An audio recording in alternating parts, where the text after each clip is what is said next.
This video is going to talk about quadrants on a coordinate plane, as well as how to plot points. The first quadrant is in the upper right-hand corner. You can remember that by thinking about where the 1 is on the face of a clock. That is the same area that quadrant 1 will fall in. Then we follow the shape of the letter C. So quadrant 2 is in the upper left. Quadrant 3 is in the bottom left. And quadrant 4 is bottom right. Coordinate points are all in the form xy. And you'll notice I have my x-axis, which is horizontal, and my y-axis, which is vertical. The positive side, this point right here, is my origin, and that's where we start. All my positive x's are on the right-hand side. The negative x's are on the left-hand side of the origin.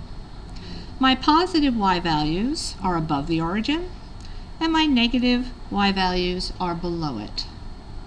All of the points in quadrant 1 will have a positive x value and a positive y value. All of the points in quadrant 2 will have a negative x value and a positive y value.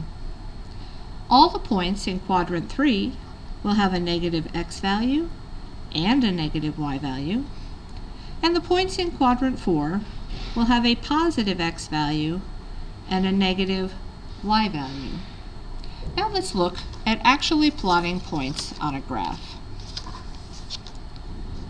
In order to plot the point 3, 1, again we remember there's my positive x's, my negative x's, my positive y's, and my negative y's. And we always start in the middle at the origin.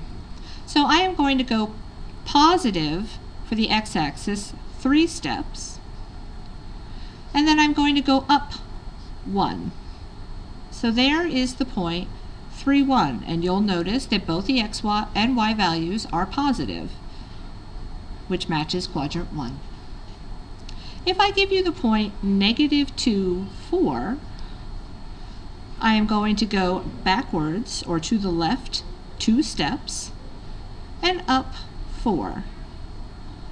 Backwards 2, up 4. There is the point -2, 4, and if you notice, the x value is negative, the y value is positive, which matches what we expect in quadrant 2. If you have 2 negatives,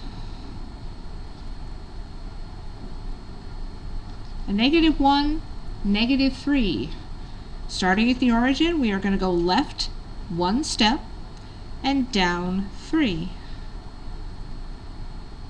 There is the point -1, -3, and as we expect, both of them are negative, both the x and the y value, because it's sitting in quadrant 3.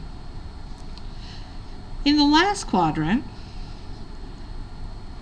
your x value is positive and your y value is negative.